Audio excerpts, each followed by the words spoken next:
Hi guys, welcome to our channel Telugu audio stories with Maithri. నా ఛానల్ని ఎవరైనా ఫస్ట్ టైం చూస్తున్నట్టయితే తప్పకుండా లైక్ చేయండి, షేర్ చేయండి అండ్ సబ్స్క్రైబ్ చేసుకోండి. ఎంత బాగైతే మాత్రం 49 ఎపిసోడ్. ఇక స్టోరీలోకి వెళ్ళిపోదామా? అతని లెఫ్ట్ హ్యాండ్తో ఆమె నడుము చుట్టుకొని దగ్గరికి లాక్కున్నాడు. ఇలాగే ఉండిపోతే బాగుండును అనిపించింది పప్పీకి. కొన్ని సెకండ్ల తర్వాత డోర్ నాక్ చేసినట్టు అనిపించడంతో టక్కున విడిపోయారు ఇద్దరు. వాళ్ళు ఏం చేస్తున్నారో అర్థం చేసుకోవడానికి కొంచెం టైం పట్టింది. మౌనంగా ఉన్నారు. పప్పులు నీళ్ళ చూపులు చూస్తే జైకి షైనీగా ఫీల్ అయ్యి ఆమెని చూస్తాడు. అంతలో మళ్ళీ డోర్ శబ్దం వినిపిస్తుంది. పప్పి ఫాస్ట్ గా లేచి వెళ్లి డోర్ ఓపెన్ చేసి నిలబడుతుంది. ఆమెలో ఏదో తడబాటు గమనిస్తాడు జై. భయ్యా, నీ ఫ్రెండ్స్ వచ్చారు అంటాడు శాస్త్రి వచ్చి. రమ్మను అంటాడు జై పప్పీనే చూస్తూ. ఇక అక్కడ ఉండలేక పప్పి ఫాస్ట్ గా బయటికి పరుగు తీస్తుంది. తనని వెనక నుంచి చూసి నవ్వుకుంటాడు జై. ఏమైందే, అప్పటినుంచి అట్లా ఉన్నావు అంటుంది సూరమ్మ ఆమె ఒడిలో తల పెట్టుకొని పడుకున్న పప్పీని. ఊహు అంటుంది జరిగినది మళ్ళీ మళ్ళీ తలుచుకున్న ప్రతిసారి ఏదో తెలియని ఫీలింగ్. చాలా కొత్తగా ఉంది. ఎవ్వరూ తనని డిస్టర్బ్ చెయ్యకుంటే బాగుంటుంది అనిపించింది. అసలు భావని ఎలా ఫేస్ చేయాలి? అలా అనుకున్నప్పుడల్లా సిగ్గు ముంచుకొచ్చింది పప్పికి. తనకు తెలియకుండానే తన 2 చేతులతో ఫేస్ ని కవర్ చేసుకొని నవ్వుకుంటుంది పప్పి, ఎవరికీ కనపడకుండా. అంతలో సాత్విక్ వచ్చి, ఆంటీ, అంకుల్ జైతో గొడవ పడుతున్నాడు అన్నాడు. అతనికి హ్యాపీగా ఉన్న ఆ విషయం పప్పికి తెలియాలి అని. చటుక్కున లేచి కూర్చుంది పప్పి. అలాగే ఉష కూడా కంగారుగా రూమ్ నుంచి బయటికి వెళ్తుంది. సంధ్య, దర్శన్, సూర్యమ్మ కూడా ఫాలో అవుతారు. పప్పి మాత్రం ఇది చిన్న విషయమేలే అని లైట్ తీసుకొని జైని ఊహించుకుంటూ అక్కడే ఉండిపోయింది. ఉషా వాళ్ళు వెళ్ళేసరికి నేను చెప్పినట్లు వింటావా లేదా అని అడుగుతాడు శ్రీనివాస్. లేదు మామయ్య, నేను అనుకున్నదే జరగాలి అంటాడు జై. ఇన్ని రోజులు పప్పి చెప్తే ఏంటో అనుకున్నాను. నువ్వు చాలా మొండివాడివి, కానీ నేను నీకన్నా మొండివాడిని, అది తెలుసుకో అంటాడు శ్రీనివాస్. అవునా మామయ్య, అయితే నాకు ఈ విషయంలో కూడా మీ పోలికే వచ్చిందనమాట అంటూ నవ్వుతాడు జై. ఏం జరిగింది కంగారుగా అడుగుతుంది ఉష. నన్ను అడుగుతావే, వాణ్ణి అడుగు. అసలేమనుకుంటున్నాడు వీడు? పెద్దవాడు అయిపోయానని అన్ని నిర్ణయాలు తనే తీసుకుంటాడా? ఇక మనం పెద్దవాళ్ళ ముండి ఏం లాభం అని ఆవేశపడతాడు శ్రీనివాస్. ఇంటికి వెళ్ళాక మాట్లాడుకుందాం, ఇప్పుడు ఎందుకు గొడవ? అసలు ఏం జరిగింది? జై, నువ్వు మామయ్యకు ఎందుకు అంత కోపం వచ్చింది అని అడుగుతుంది ఉష. తర్వాత చెప్తానత్త, ముంటికి వెళ్ళి మాట్లాడుకుందాం మామయ్య అంటూ మెల్లిగా లేచి షర్ట్ వేసుకొని నేను ఇంటికి వెళ్తున్నాను, మీరు ఫార్మాలిటీస్ కంప్లీట్ చేసి రండి అత్త అంటూ షర్ట్ బటన్ పెట్టుకుంటూ రేయ్ కారు తీ అంటాడు పక్కనే ఉన్న శాస్త్రిని. చూసావా, నేనంటే లెక్కలేదు. కనీసం నువ్వు ఇక్కడ డాక్టర్వి, నీ పర్మిషన్ కూడా వాడికి అక్కర్లేదు. చూడు ఎలా వెళ్తున్నాడో అంటాడు కోపంతో ఊగిపోతూ. శ్రీనివాస్. అక్కడున్న వాళ్ళకి ఏమీ అర్థం కాదు. అసలు శ్రీనివాస్కి మామూలుగా ఎప్పుడూ ఇలా కోపం రాదు. ఇలా వచ్చింది అంటే ఏదో పెద్ద కారణం అయి ఉంటుంది అనుకుంటూ ఇద్దరిని చూస్తూ ఉంటుంది అప్పుడే అక్కడికి వచ్చిన పప్పి.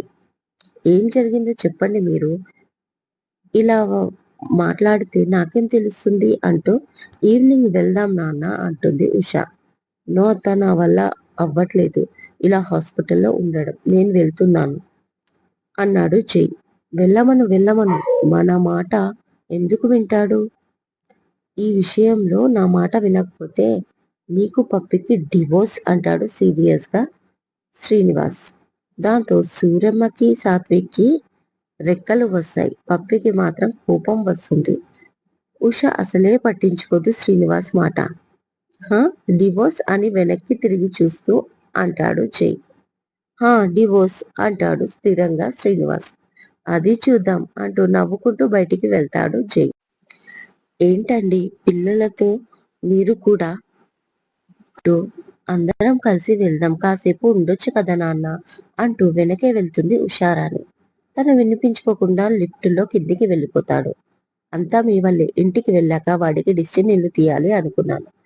ఇక్కడ నేనుంటే అక్కడ ఎవరు చేశారు ఇవన్నీ అంటుంది ఉషారాణి కోపంతో. దాంతో శ్రీనివాస్ సైలెంట్ గా ఉండిపోతాడు. సాత్విక్, మనం ఇంటికి వెళ్దాం అంటూ ఇంటికి ఫోన్ చేస్తూ రిసెప్షన్ వైపు వెళ్తుంది ఉషారాణి. ఇక మనం ఇక్కడ ఉండి ఏం చేస్తామే తల్లి, పద మనం కూడా ఇంటికి వెళ్దాం అంటుంది సూరమ్మ. అందరూ కలిసి ఇంటికి బయలుదేరుతారు. అక్కడికి వెళ్ళేసరికి బయట కూర్చొని కనిపిస్తాడు జై. వెంటనే రుక్మిణిని పిలిచి దిష్టి తీయించి లోపలికి తీసుకెళ్తుంది ఉష. తన రూమ్ లోకి వెళ్లి జై నిద్రపోతాడు. వెనకాల వచ్చిన శ్రీనివాస్ కాసేపు జై గురించి అరిచి తన రూమ్ లోకి వెళ్ళిపోతాడు కోపంగా. అసలు ఏం జరిగిందో అర్థం కాలేదు పప్పికి. మెల్లిగా దర్శన్తో, ఏం జరిగింది మామయ్య, ఎందుకు అంత కోపంగా ఉన్నాడు పప్పా అని అడుగుతుంది. ఇది చాలా చిన్న విషయం బంగారం, నీకెందుకు టెన్షన్, పెద్దవాళ్ళం మేము చూసుకుంటాం కదా అంటూ దాటేశాడు. ఓకే మామయ్య, కానీ ఎప్పుడు బావ విషయంలో ఇంత కోపం పప్పాకి రాదు, ఇప్పుడు ఎందుకు వచ్చిందా అని అంటుంది పప్పి. దానికి సంధ్య నవ్వుతూ, మా అన్నయ్య మీ ఆయనతో గొడవ పడితే నీకు బాధగా ఉందా అంటుంది. ఇక పప్పికి ఏం మాట్లాడాలో తెలియక చిన్నగా నవ్వి సూర్యమ్మ రూమ్కి వెళ్తుంది. కనీసం తనైనా చెప్తుందేమో అని. నాకేం తెలుసు ఏ బండారం బయటపడిందో, అందుకే మీ నాన్నకి అంత కోపం వచ్చింది. ఏ రోజైనా మేనల్లుడి పైన కోపం చేశాడా? ఇవాళ చేస్తున్నాడు అంటే ఏదో ముఖ్యమైన విషయమే ఉండి ఉంటుంది. పైకి కనపడాడు కానీ ఆ పిల్లోడు అస్సలు మంచోడు కాదు. పోనీలే, నీకు మంచి రోజులు వస్తున్నాయే తల్లి అంటూ మెటికలు విరుస్తుంది చాలా సంతోషంగా. నిజంగా నా చేతిలో కత్తి ఉంటే ఒక వేటు వేసేదాన్ని. పిచ్చివోల్డు, నీకేం తెలుసు? మా పప్ప బావని కోప్పడుతున్నాడు అంటే అందులో గ్యారంటీగా బావ మంచి కోసమే అయి ఉంటుంది. అదేంటో తెలుసుకోవాలి. నీతో వేస్ట్ అనుకుంటూ కాసేపు గొడీన్లకి వెళ్తాను అంటూ బయటికి వచ్చేస్తుంది. కారు దగ్గర శాస్త్రి కనిపిస్తారు. అరే, శాస్త్రి ఇక్కడే ఉన్నాడు కదా, వీళ్ళందరినీ అనవసరంగా అడిగాను. శాస్త్రి, వెళ్తున్నావా అంటూ పరిగెత్తుకుంటూ వస్తుంది శాస్త్రి దగ్గరికి. హా బాబీ, రెస్టారెంట్ కి వెళ్ళాలి కదా, భయ్యకి ఏమైనా కావాలి అంటే నాకు కాల్ చేయమను, ఇప్పుడు పడుకున్నాడు అంటాడు శాస్త్రి. అది సరే కానీ మా పప్ప బావని ఎందుకు గొడవ పడ్డారు అని అడుగుతుంది. ఏంటి తెలీదా అని అడుగుతాడు. తెలిస్తే నిన్నెందుకు అడుగుతాన్రా శాస్త్రి అంటుంది పప్పి. ఓకే ఓకే, నాకు టైం లేదు, 2 ముక్కల్లో చెప్పి వెళ్ళిపోతాను. మీ మీద దాడి చేశారు కదా పాల్ మనుషులు, డీజీపీ అంకుల్ వచ్చి నీ వాంగ్మూలం తీసుకున్నారు కదా అంటాడు శాస్త్రి. వెయిట్, పాల్ మనుషులు డీజీపీ అంకుల్ వరకు అర్థమైంది. అదేదో తీసుకున్నారన్నావు, నేనేమి ఇవ్వలేదే అంటుంది పప్పి.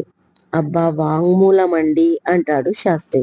ఓ అదా, అదేదో తెలుగులో చెప్పవా ప్లీజ్ అంటుంది పప్పి. అమ్మా తల్లి, అది తెలుగే, దాన్ని ఇంగ్లీష్ లో స్టేట్మెంట్ అంటారు. ఓకే అంటాడు శాస్త్రి. అవునా, అయితే సరే, నెక్స్ట్ ఏం జరిగింది ఆసక్తిగా అడుగుతుంది పప్పి. నీ స్టేట్మెంట్ తర్వాత భయ్యాది కూడా అవసరమే కదా, అందుకే డీజీపీ సార్ భయ్యాని కూడా స్టేట్మెంట్ అడిగాడు. బట్ భయ్యా మాత్రం స్టేట్మెంట్ లాంటిది ఏమీ వద్దు, తనకు జరిగింది యాక్సిడెంట్, ఎవరిపైన కంప్లైంట్ ఇవ్వను అని చెప్పాడు. ఈ విషయం తెలిసిన అంకుల్ కంప్లైంట్ ఇవ్వాల్సిందే అన్నాడు. జై భయ్య మాత్రం అవన్నీ నేను చూసుకుంటాను, కంప్లైంట్ మాత్రం ఇవ్వను అన్నాడు. దాంతో అంకుల్ కి కోపం వచ్చి ఇద్దరు గొడవ పడుతున్నారు అన్నాడు శాస్త్రి. అయ్యో, ఇంత జరిగిందా, ఇంతకీ బాబాయ్ ఎందుకు కంప్లైంట్ ఇవ్వనని అంటున్నాడు కొంచెం ఆశ్చర్యంగా అడిగింది పప్పి. ఏమో, నాకు అదే అర్థం కావట్లేదు. సరే, నాకు లేట్ అవుతుంది, వెళ్తాను, బాయ్ బాబీ అంటూ వెళ్ళిపోతాడు శాస్త్రి. జై గురించి ఆలోచిస్తూ ఉండిపోతుంది పప్పి. శాలిని శాస్త్రికి కాల్ చేస్తుంది. జైకి ఏమైంది, తను ఎక్కడ ఉన్నాడు అని అడుగుతూ. జై తన అత్తారింట్లో ఉన్నాడు అంటాడు అని చెప్తాడు శాస్త్రి. ఏదో యాక్సిడెంట్ అయిందంట కదా అని అడుగుతుంది శాలిని కంగారుగా. ఓ, అప్పుడే మీ దాకా వచ్చేసిందా అనుకుంటూ, అవును చిన్న యాక్సిడెంట్ అంటాడు. అడిగితే కానీ చెప్పవా, ఎలా ఉంది తనకి ఇంకా హాస్పిటల్లోనే ఉన్నాడా అరుస్తుంది. ఎందుకు మేడం అరుస్తారు? ఒక్కరోజు హాస్పిటల్లో ఉన్నాడు. ప్రస్తుతం అత్త వాళ్ళ ఇంట్లో ఉన్నాడు అని చెప్పాను కదా! అయినా ఫోన్ చేసిన ప్రతి వాళ్ళకి మా భయ్యాకి యాక్సిడెంట్ అయిందని చెప్పుకోలేం కదా అన్నాడు శాస్త్రి. ప్రతి ఒక్కర్లకి కాదు కానీ నాకు మాత్రం చెప్పాలి శాస్త్రి. వాళ్ళ అడ్రస్ ఇవ్వు అంటుంది శాలిని డైరెక్ట్ గా. కొంచెం వర్క్ ఉంది, కాసేపు ఆగి కాల్ చేస్తాను అంటాడు శాస్త్రి. అబద్ధాలు చెప్పకు. ఇప్పుడు జైకి కాల్ చేసి తన పర్మిషన్ తీసుకొని అడ్రస్ ఇస్తావు కదూ? నాకు అర్థం కాదు అనుకుంటున్నావా? మర్యాదగా అడ్రస్ ఇవ్వు అరుస్తుంది మరొకసారి శాలిని. అది కాదు మేడం, నా ఫ్రెండ్కి నా వల్ల ప్రాబ్లం అవ్వకూడదని ఆగిపోతాడు శాస్త్రి. నీ ఫ్రెండ్కి నేను ప్రాబ్లంనా అని అడుగుతుంది శాలిని కోపంగా. మీతో నాకు గొడవ ఏంటి మేడం? సరే అడ్రస్ కావాలి కదా అంటూ అడ్రస్ చెప్తాడు శాస్త్రి. థ్యాంక్ యూ అంటూ కాల్ కట్ చేస్తుంది శాలిని.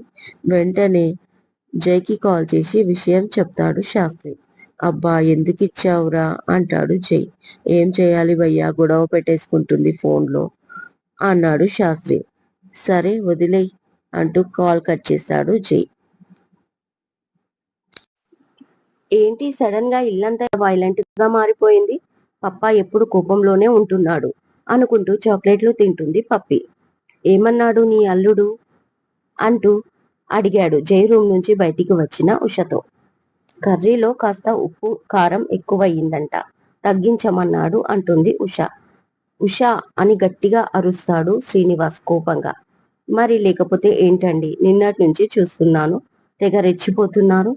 ఇప్పుడు ఏం జరిగిందని వాడిపైన అంత కోపం అంటుంది ఉష. నీకు కోపం రావడం లేదా వాడు చేసిన పనికి అడుగుతాడు శ్రీనివాస్. వచ్చింది, కానీ కాదని ఎవరన్నారు? కాస్త వాడికి తగ్గాక మాట్లాడుకుందాం, అప్పటి వరకు గొడవ చేయకండి అంటుంది ఉష. అసలు వాళ్ళు దేని గురించి మాట్లాడుతున్నారో అర్థం కాక ఇంకా 2 చాక్లెట్లు ఎక్కువ తినేస్తుంది పప్పి టెన్షన్తో.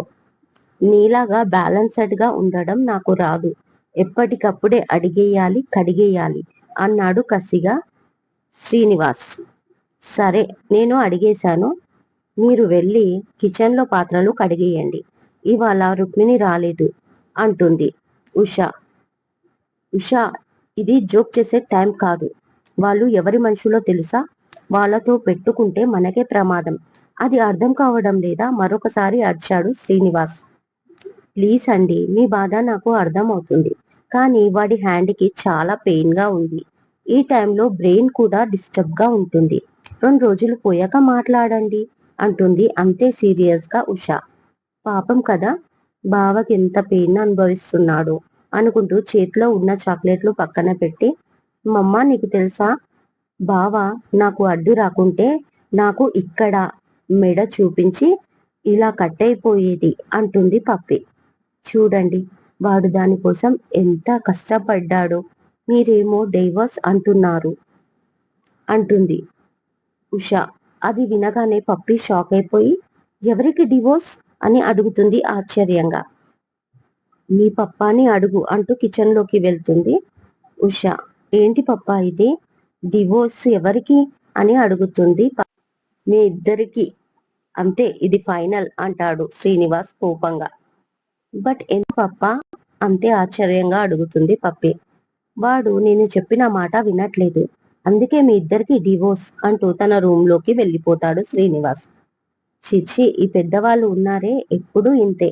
ఇన్ని రోజులు బావంటే నాకు ఇష్టం లేదు అంటే వినిపించుకోలేదు. అతను వచ్చి బలవంతంగా తాళి కడితే కూడా అతన్ని ఒక్క మాట కూడా అనలేదు. పైగా అల్లుడి హోదా ఇచ్చేశారు. సరే ఒక ఆడపిల్లలాగా అడ్జస్ట్ అవుదామని జస్ట్ ఇప్పుడే బావ ప్రేమలో పడ్డానో లేదో అప్పుడే విడదీయాలని చూస్తున్నారు. ఈ తల్లిదండ్రులకి మా ప్రేమ ఎప్పటికీ అర్థం కాదు అంటూ సినిమా డైలాగ్ కొట్టి రాణి కన్నీళ్లు తూర్చుకొని కొంచెం అందంగా రెడీ అయ్యి కాసేపు మా బావకి లైన్ వేసుకుంటా, కాస్త రిలాక్స్ గా ఉంటుంది అనుకుంటూ ఫోన్ పట్టుకొని తన రూమ్ లోకి వెళ్తుంది పప్పి రెడీ అవ్వడానికి. పప్పి రెడీ అయి బయటికి వచ్చేసరికి ఉష, ఏంటి ఇవాళ చుడీదార్ వేసుకున్నావు అని అడుగుతుంది. వేసుకోవాలనిపించింది మమ్మ, బాగున్నానా అని అడుగుతుంది పప్పి. వైట్ కలర్ చూడీదార్, దానిపైన బ్లూ కలర్ పెద్ద పెద్ద చెక్స్ తో దుపట్టా వేసుకొని, హై పోనీ వేసి, కళ్ళకు కాటుక మధ్యలో, కళ్ళ మధ్యలో చిన్న బిందీతో చాలా అందంగా కనిపిస్తుంది పప్పి. చాలా అందంగా ఉన్నావు, బ్యూటిఫుల్. ఈ జ్యూస్ తీసుకెళ్లి జైకి ఇవ్వు అంది. థ్యాంక్ యూ మమ్మా అంటూ జ్యూస్ తీసుకుని హ్యాపీగా జై రూమ్ కి వెళ్తుంది. ఎంతో కష్టపడి సిగ్గుపడడం కూడా నేర్చుకుంది. డోర్ ఓపెన్ చేసి తల వంచి సిగ్గుముగ్గు వేయడం మొదలు పెట్టింది పప్పి. బట్ ఎలాంటి రియాక్షన్ రాలేదు. దాంతో మెల్లిగా తలెత్తి చూసింది. బెడ్ పైన హ్యాపీగా నిద్రపోతున్నాడు జై. చ, ఇంత అందమైన స్వీట్ ఏంజెల్ లాంటి మరదలు ఇంట్లో ఉంటే ఎలా నిద్ర పడుతుందో ఈ బావకి అనుకుంటూ బెడ్ దగ్గరికి వెళ్ళి బావా బావా అని పిలుస్తుంది. ఏంటి మా అని అడుగుతాడు లేచి జై. జ్యూస్ బావా అంటుంది. అని కూర్చొని గ్లాస్ తీసుకుంటూ తనని చూస్తాడు. చాలా స్పెషల్ గా కనిపిస్తుంది ఆ డ్రెస్ లో. అసలు ఈ అందానికి ఎలా దూరం ఉండగలుగుతున్నాను నేను అనుకుంటూ తన చెయ్యి పట్టుకొని పక్కన కూర్చోబెట్టుకుంటాడు.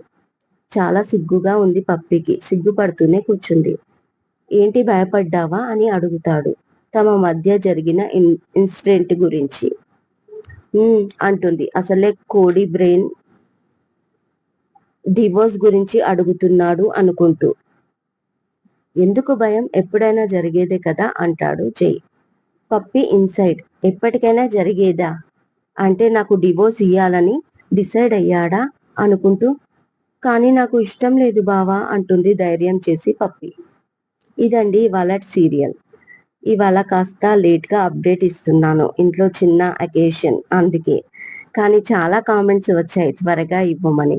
మీ సపోర్ట్ నాకు ఇంతలా ఉంటుందని అస్సలు ఊహించలేదు. Thank you so much. రేపు మంచి ఎపిసోడ్ తో మరోసారి మీ ముందు ఉంటాను. మైత్రి.